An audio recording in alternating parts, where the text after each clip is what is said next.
Analysis variance कब use करते हैं? कुछ देर पहले हमने डिस्कस किया था, तीन या तीन से ज़्यादा ग्रुप को अगर हमने कंपेयर करना हो on the basis of means. लेकिन बैकएंड पे हम क्या चीज़ें ये यूज़ कर रहे होते हैं, उनका सैम्पल साइज भी हो रहा होता है यूज़, उनकी डिस्पर्शन भी यूज़ हो रही होती है और एवरेज भी यूज़ हो रही होती है। ठीक है, तो अब हम इनकम जो है ना वो कस्टमर्स की कंपेयर कर रहे हैं फॉर एग्जांपल, और उसमें हम ये देखना चाह रहे हैं कि डिफरेंट एज ग्रुप के लिहाज से, ये टाउन के लिहाज से ले लें, रीजन के लिहाज से ले लें, ये बात पे डिपेंड करता है। जहाँ कहीं भी दो से ज़्यादा ग्रुप हैं, यानी जेंडर के अलावा फॉर एग्जांपल जहाँ कहीं भी दो से ज़्यादा ग्रुप हैं, उनके पॉइंट ऑफ व्यू से आप कंपेरिजन कर रहे हैं। तो analyse compare means one way ANOVA. One way ANOVA से क्या मुराद है कि आप सिर्फ एक ही फैक्टर का इम्पैक्ट चेक कर रहे हैं। ठीक है, यहाँ पे डिपेंडेंट लिस्ट है। टी टेस्ट में क्या था, टेस्ट वेरिएबल था, यहाँ पे डिपेंडेंट लिस्ट है। मीनिंग वही है कि आपने यहाँ पर अपना जो यील्ड वाला वेरिएबल है, जो कंपैरिजन वेरिएबल है, वो आपने यहाँ पर देना है। मैंने इस वक्त हाउस होल्ड इनकम जो है वो इस साइड पे शिफ्ट कर दिया।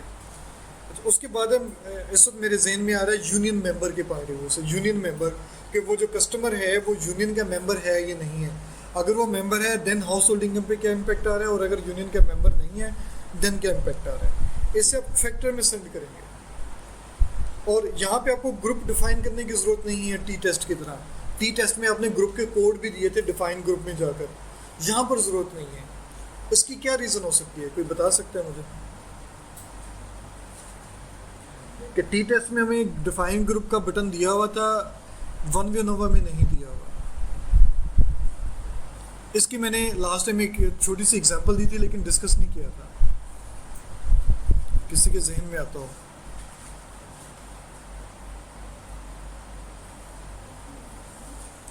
खामोशी आप लोगों की जो है ना ये बड़ी खतरनाक है, जवाब नहीं आता कोई। हाँ जी सी आर,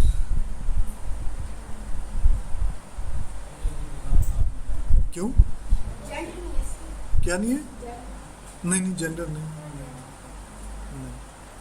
हाँ जी, आप उनावा पढ़ा हुआ है ना आप लोगों ने, 2-3 दफ़ा पढ़ा होगा कम से कम एनालिसिस वेरिएंस। जी आप लास्ट में मुस्कुराना नहीं है मुझे देखकर, ऊंचा बोलो थोड़ा, रोज़ा लग रहा है। हाँ जी आप नहीं, हाँ जी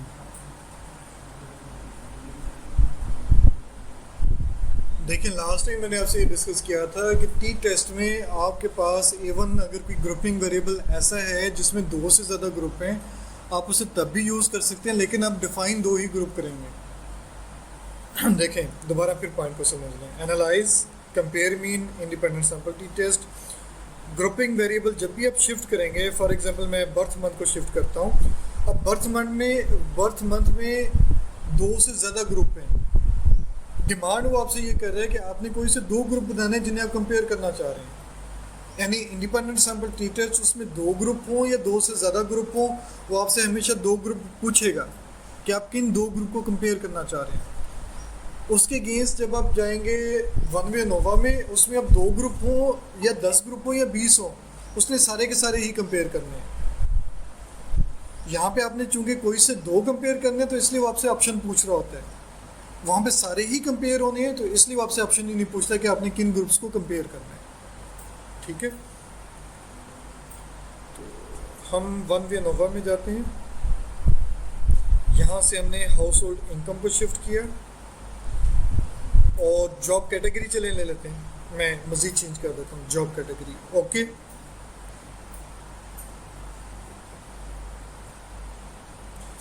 जी ये एनालिसिस ऑफ वेरिएंस का रिजल्ट आ गया और ये उसकी पी वैल्यू है। बाकी sum of squares, degree of freedom, mean square, F value, ये सारी आपको आइडिया है कि ये क्या होती है, between group, with in group और टोटल सम ऑफ वेरिएशंस वगैरह। जो पी वैल्यू है ये 0.05 से कम है, रिजल्ट सिग्निफिकेंट है। इसका मतलब ये होगा कि एच नॉट जो है वो रिजेक्ट हो रहा है, H1 एक्सेप्ट हो रहा है। H1 क्या होगा इस केस में?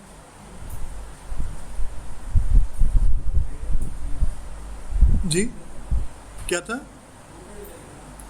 हाँ टोटली हो। हाँ जी, नहीं इसमें बिफोर एंड आफ्टर नहीं आ रहा, नहीं तो वन वे नोवा आ रहा है।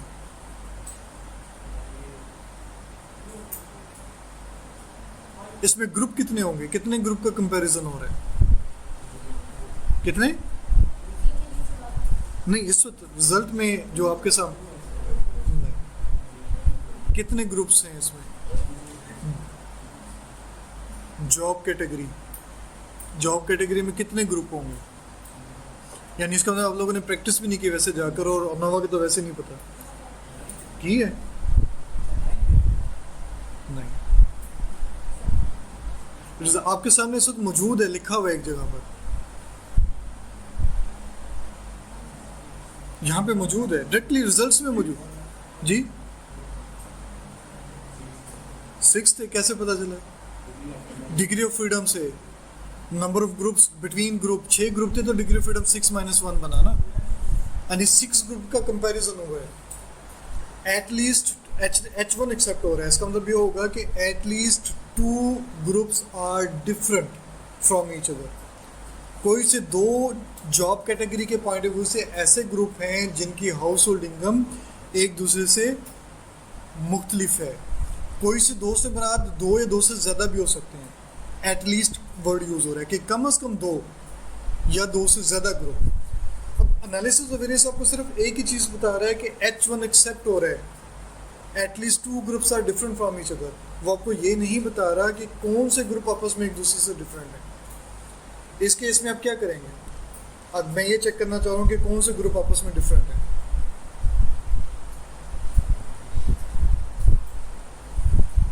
डिज़ाइन के 2 कोर्स पढ़े हैं, उससे पहले अपने regression and analysis of variance का भी पढ़ा हुआ है, एनालिसिस ऑफ एक्सपेरिमेंट का भी पढ़ा हुआ है, उसमें भी आपने पढ़ा हुआ है। अगर ग्रुप्स में डिफरेंस एग्जिस्ट करता हो, एनालिसिस ऑफ वेरिएंस में H0 रिजेक्ट हो जाए, देन हम क्या करेंगे? मल्टीपल कंपैरिजन करेंगे, पोस्ट हॉक टेस्ट की तरफ जाएंगे। या आसानी के लिए एक और वे भी हो सकता था, आपके पास 6 ग्रुप हैं, 1 को 2 के साथ टी टेस्ट कर लें, 1 को 3 के साथ, 1 को 4 के साथ, 1 को 5 के साथ, 1 को 6 के साथ, फिर 2 और 1 के करने की ज़रूरत नहीं होगी, 2 और 3, 2 और 4, 2 और 5, 2 और 6।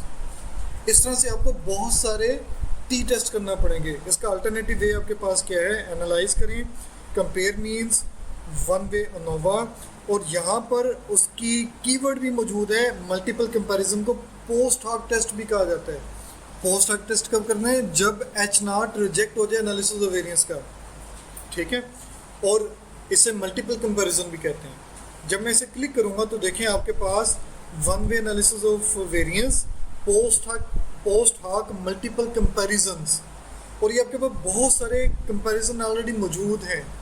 ये इक्वल वेरिएंसेस के साथ हैं और ये अनइक्वल वेरिएंसेस के साथ हैं। जो पॉपुलर हैं होपफुली आपने पढ़े भी होंगे, अगर याद हो, LSD, टुकीज़ है, शेफेज है, डंकन है, ये कम अज़ कम जो है, और ड्यूनेट, ये कम अज़ कम आपको कोर्स में अक्सर पढ़ाए जाते हैं।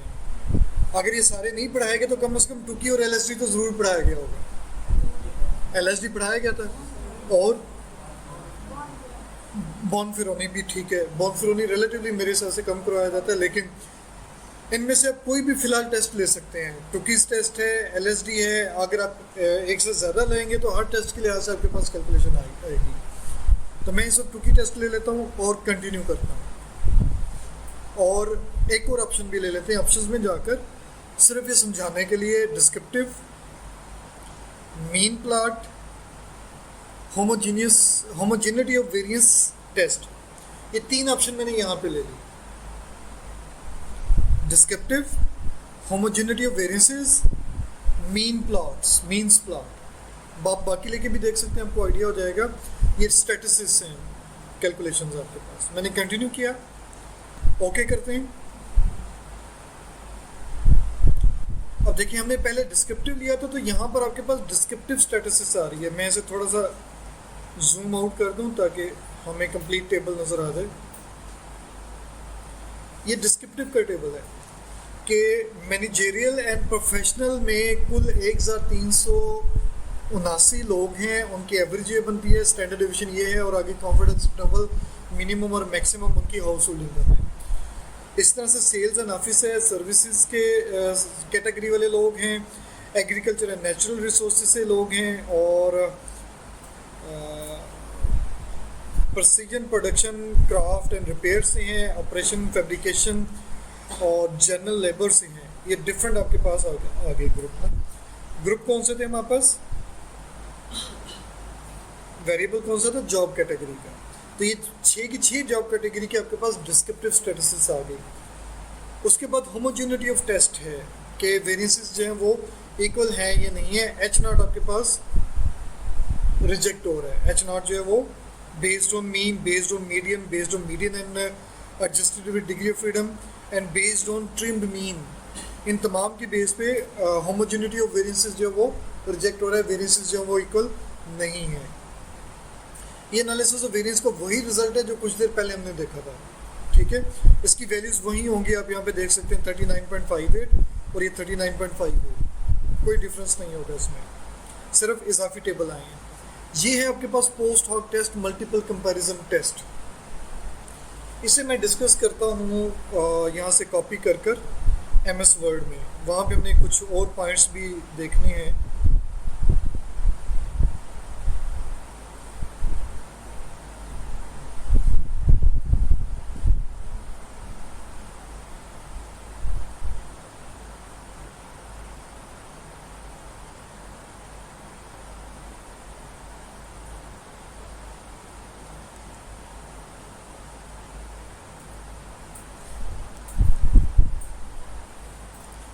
जी, इसमें इस वक्त हम इसे डिस्कस कर रहे हैं, इस पॉइंट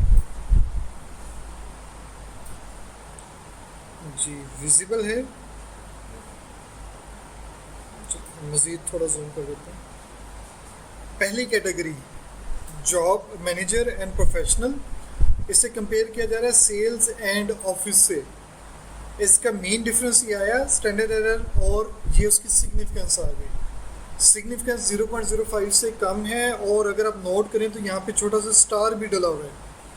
इसका मतलब ये है कि मैनेजर और जो प्रोफेशनल लेवल की जो जॉब कैटेगरी है वो, और जो सेल्स और ऑफिस वाले हैं उनकी हाउस होल्ड इनकम में स्टैटिस्टिकली सिग्निफिकेंट डिफरेंस बनता है, ठीक है। इसी तरह से अगर आप देखें सर्विसेज वालों के साथ मैनेजर्स का कंपैरिजन, तो ये भी सिग्निफिकेंट है। लेकिन एग्रीकल्चर एंड नेचुरल रिसोर्सेज का मैनेजर और प्रोफेशनल के साथ डिफरेंस नहीं है, स्टैटिस्टिकली डिफरेंस नहीं है। और अगर आप मीन डिफरेंस देखें तो यहाँ पे मीन डिफरेंस काफ़ी ज़्यादा है, और यहाँ पे रिलेटिवली काफ़ी कम है। मीन डिफरेंस के कम होने का मतलब ये है कि उनकी जो इनकम्स हैं, हाउस होल्ड इनकम, वो रिलेटिवली एक दूसरे से करीब है, बहुत ज़्यादा डिफरेंस नहीं है। सिग्निफिकेंट डिफरेंस जब होगा तो ये डिफरेंस भी काफ़ी ज़्यादा होगा। इसी तरह से देखें यहाँ पे भी रिलेटिवली डिफरेंस नहीं है, और पी वैल्यू जो है वो नॉन सिग्निफिकेंट है, 0.05 से बड़ी है। लेकिन अगर आप यहाँ पर देखें तो अगेन ये भी सिग्निफिकेंट आ गया। यानी 3 जॉब कैटेगरी ऐसी हैं जिनका मैनेजर एंड प्रोफेशनल ग्रुप से डिफरेंस एग्जिस्ट करता है। यानी हमने एक ग्रुप को रिमेनिंग 5 ग्रुप से कंपेयर किया, पहले ग्रुप को रिमेनिंग 5 ग्रुप से कंपेयर किया और चेक कर लिया कि कौन से सिग्निफिकेंट है और कौन से सिग्निफिकेंट नहीं है। अब हमने सेकंड ग्रुप उठाया सेल्स एंड ऑफिस का। सेल्स एंड ऑफिस को ऑलरेडी हम मैनेजर एंड प्रोफेशनल से कंपेयर कर चुके हैं।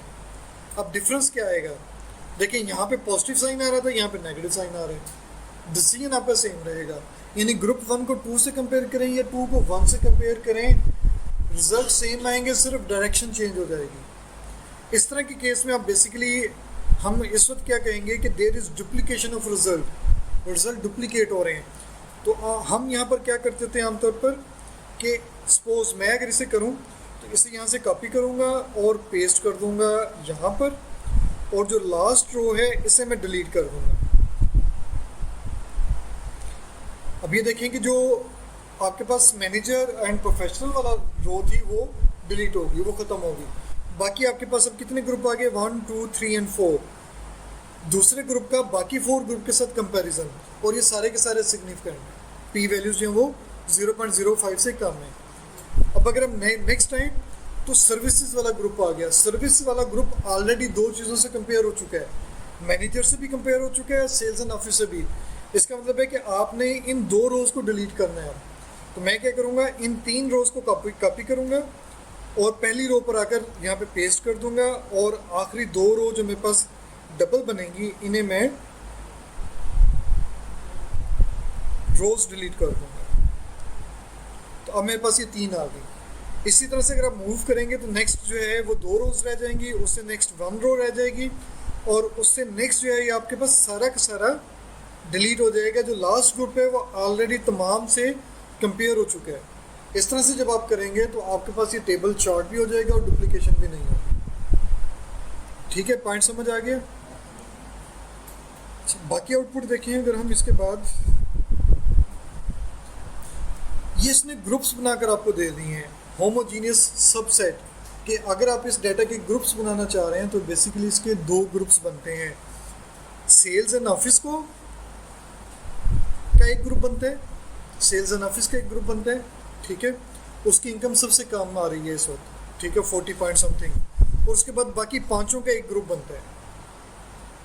आपके डाटा के प्रैक्टिकली 6 ग्रुप नहीं थे, बल्कि डिफरेंट स्टेटसेस की बेस पर, होमोजेनिटी और वेरिएंसेस की बेस पर, होमोजेनिटी की बेस पर आपके पास 2 ग्रुप बनते हैं। और ये चीज़ आप यहाँ पे भी देख सकते हैं। देखें, एक ग्रुप की एवरेज बहुत कम है, बाकियों की रिलेटिवली एक दूसरे से क्लोज है। स्पेशली ये 3 तो बिल्कुल एक दूसरे से क्लोज है ना एवरेज के पॉइंट ऑफ व्यू से। और ये वाला चौथा भी देखें तो स्ट्रेट लाइन के पॉइंट ऑफ व्यू से ये भी करीब है, ये थोड़ा सा उनसे डिफरेंट आ जाता है। समझ आ गया? तो इन चीज़ की बार बार प्रैक्टिस करें। मैंने पहले भी आपसे कहा था, कोशिश करें बेशक बुकिश क्वेश्चन ले लें, उन क्वेश्चंस को यहाँ पे एंटर करें और परफॉर्म करें। मैक्सिमम चांस ये भी है कि आपका जब प्रैक्टिकल पार्ट हो तो उसमें बुक टाइप की क्वेश्चन भी दिया जा सकता है आपको, यानी एक शॉर्ट क्वेश्चन दिया जाएगा, आप डाटा एंटर करेंगे और उस डाटा के मुताबिक आप आइडेंटिफाई करेंगे कि इसमें कौन सा टेस्ट होना है। फॉर एग्जांपल 1 सैम्पल टेस्ट होना है, 2 सैम्पल टी टेस्ट होना है, अनोवा होना है, 2 वे अनोवा होना है, या कोई और काम होना है। आप उस क्वेश्चन की बेस पे आइडेंटिफाई करेंगे और उसे परफॉर्म करके आउटपुट भी दिखाएंगे। आप प्रैक्टिस नहीं करेंगे तो ये काम नहीं होगा। ठीक है,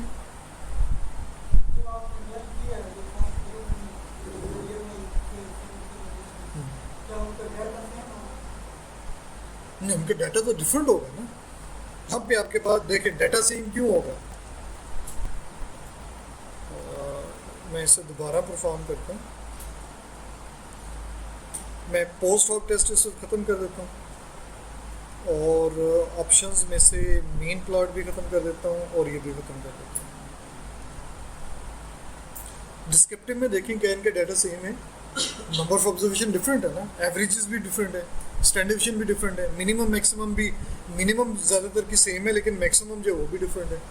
तो डाटा तो बिल्कुल सेम नहीं है। कुछ ऑब्जर्वेशन सेम हो सकती हैं लेकिन जब उनकी तादाद ही डिफरेंट है तो मैक्सिमम चांस आपकी बाकी चीज़ें भी चेंज होंगी।